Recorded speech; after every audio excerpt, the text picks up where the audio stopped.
Hi hello friends, இன்றைக்கி video என்னென்னு பார்த்தீங்கன்னா பட்டர் பீன்ஸை வந்து எப்படி வந்து நம்ம செடியை வளர்க்கலான்னு சொல்லிட்டு இந்த வீடியோவில் காட்டுறேன் பாருங்கள்.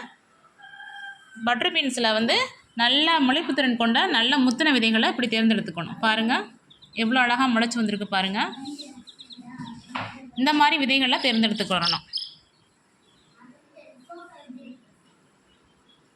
பாருங்கள் விதைகள் எப்படி இருக்குன்னு நல்லா முத்தி இருக்குது பாருங்கள்.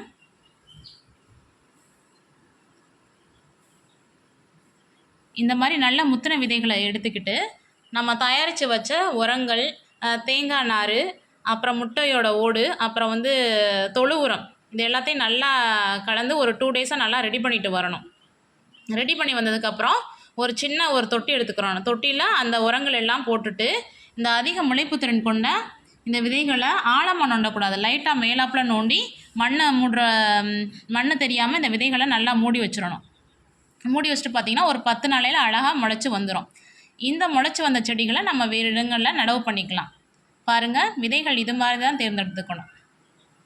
இது மாதிரி எடுக்கக்கூடாது. விதைகளை இது மாதிரி எடுத்துக்கிறணும் நல்லா. அப்போ தான் செடிகள் நல்லா முளைச்சி வரும். இதுக்கு வந்து நம்ம முளைக்க வைக்கிறதுக்கு நல்லா ஒரு வெயில் இல்லாத இடங்களை தீர்மானிச்சுக்கிறணும். நல்லா முளைச்சி வந்ததுக்கப்புறம் வெயில வச்சுக்கலாம். நான் எப்படி அடுத்த வீடியோவில் காட்டுறேன் பாருங்கள். நான் எப்படி பட்டர் பீன்ஸை வந்து வைக்க போகிறேன்னு சொல்லிட்டு உங்களுக்கு நான் நெக்ஸ்ட் வீடியோவில் காட்டுறேன்.